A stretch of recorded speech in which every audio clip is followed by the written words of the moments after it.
Hola mundanos, en el vídeo de hoy os traigo el wrap-up o resumen de todos los libros que leí durante los meses de septiembre y octubre. Moriré besando a Simon Snow de Rainbow Rowell. Se trata de una historia estilo saga fantástica, pues con un protagonista, el elegido, que tiene que acabar con un malo malísimo, en un mundo de magia, con un colegio de magia, con un mentor. Hasta aquí, como digo, todo muy Harry Potterico. Pero el caso es que da un giro completo a todos esos clichés de el elegido, la mejor amiga y sobre todo de el antagonista. Y no digo el antagonista como el Voldemort de la historia, sino el personaje que sería el equivalente a Malfoy, que en esta historia es Buzz. En Simon Snow nos encontramos un mundo mágico súper original que a mí me fascinó, en el que la magia no son palabras así en plan latinajos cualquiera, sino trozos de canciones, refranes, frases hechas que con el uso de la gente pues adquieren poder propio. Con deciros que en un momento dado se utiliza Bohemian Rhapsody de Queen como hechizo malvado, pues os lo digo todo. Se supone que esta es la última parte de una saga, pero en realidad todos esos libros anteriores no se han escrito,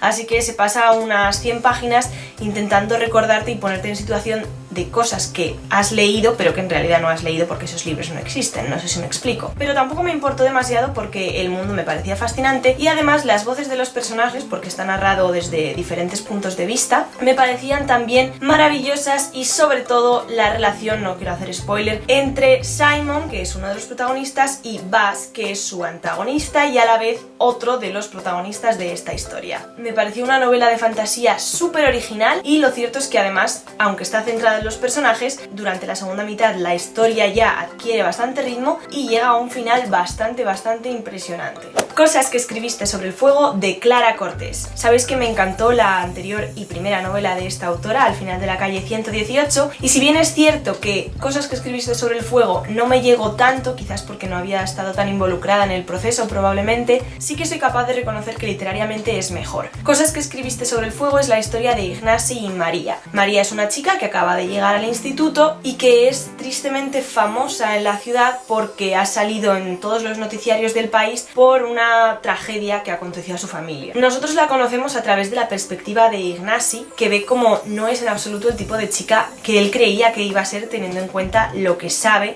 sobre su familia. Y aunque no hay demasiada trama, digo que es literariamente mejor que Al final de la calle 118 porque esos dos protagonistas, Ignasi y María, son impresionantemente profundos y a través de la perspectiva de Ignasi y de algunas entradas en el diario de María y de sus dibujos, porque ella dibuja y el libro viene ilustrado, conseguimos meternos en su cabeza y realmente ver que son como personas reales, que tienen muchísimos matices porque tienen, sobre todo María, un pasado bastante complicado que los ha llevado al punto en el que están ahora. 13 días a medianoche de Leo Hunt. También os he hablado de este libro en el vídeo anterior sobre lecturas de Halloween y además lo he reseñado en el Templo de las Mil Puertas, así que os dejaré el enlace a esa reseña en la descripción y continuamos. Alcatraz contra los bibliotecarios malvados 2, los huesos del escriba. En el wrap-up de agosto os hablé de la primera parte de esta saga, pero os refresco un poco la memoria. Trata de un mundo secreto escondido bajo el nuestro en el cual los bibliotecarios se han dedicado a manipular toda la realidad en lo que se llama las tierras silenciadas, que sería nuestro mundo,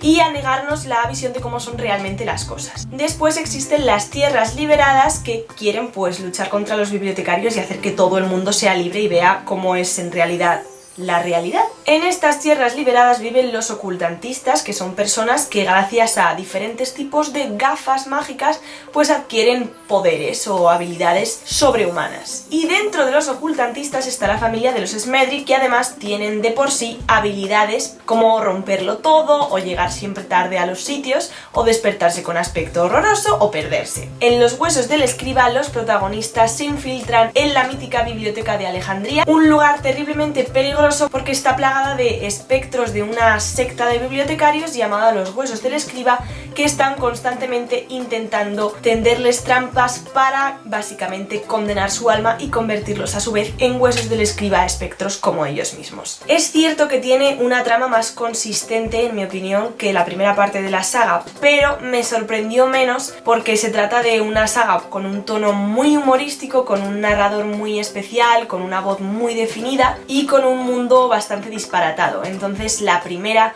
me sorprendió más en ese aspecto y en la segunda segunda se repitió un poco el esquema y ya no me chocaba tanto porque ya lo conocía de la primera parte. Pero aún así me siguió pareciendo una historia divertidísima, muy original, con mucho ritmo y me dejó con un montón de ganas de leer la siguiente parte. El ladrón de minutos de David Lozano, ilustrado por David Guirao. Es un libro infantil sobre un niño llamado Edu, cuyo cumpleaños es eliminado del calendario. Como no quiere quedarse sin cumpleaños, se hace con una máquina que puede robar el tiempo a su alrededor y así pues él lo irá almacenando para crearse un nuevo cumpleaños. También hice reseña de este libro para el Templo de las Mil Puertas, así que os dejo el enlace en la descripción para que podáis saber más. Everybody Sees the Ants. Esta es la historia de Lucky, un chico que está un poco traumatizado porque su abuela, cuando se murió, le pidió que rescatara a su abuelo de Vietnam. Su abuelo fue un soldado que luchó en Vietnam y del que nunca se supo nada, fue de estos desaparecidos en combate. Al principio me resultó una lectura un tanto confusa porque mezclaba presente y pasado, pero no terminabas de discernir qué era lo que había pasado ya y qué era lo que no había pasado porque todavía no conocías la historia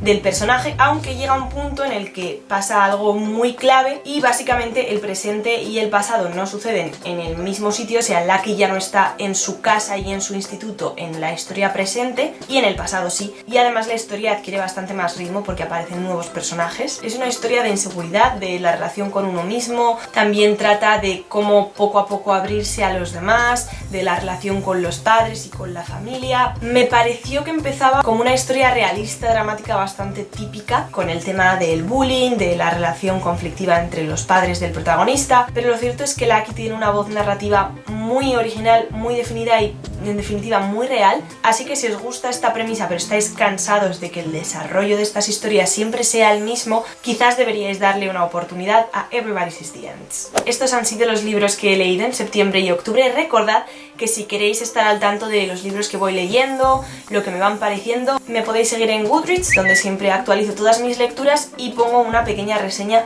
cada vez que termino un libro. Os aviso también de que ha comenzado ya el Nanobrimo y yo voy a participar, lo que significa que voy a intentar escribir 50.000 palabras durante el mes de noviembre. Os dejo mi perfil en la página del Nanobrimo para que me agreguéis si queréis, y os aviso también de que en Instagram Stories, en mi perfil de Instagram, voy a subir todos los días fotos o vídeos mostrando cómo llevo el proceso, cómo voy avanzando con las palabras, etc. Así que si os interesa pues me podéis seguir también en Instagram. Esto es todo por el vídeo de hoy, nos vemos el próximo miércoles a las 6:30 y hasta entonces, bye. ¿Quieres conocer los trucos de Booktube? Mejorar tu forma de editar, de hacer guiones, tu puesta en escena. Pues yo puedo intentar ayudarte siendo tu tutora a distancia en el taller de Booktube del Ateneo Literario. En la descripción tienes el enlace para informarte sobre este curso. La lección de cómo poner una voz de anuncio de mierda como esta no está incluida en ninguno de los cursos.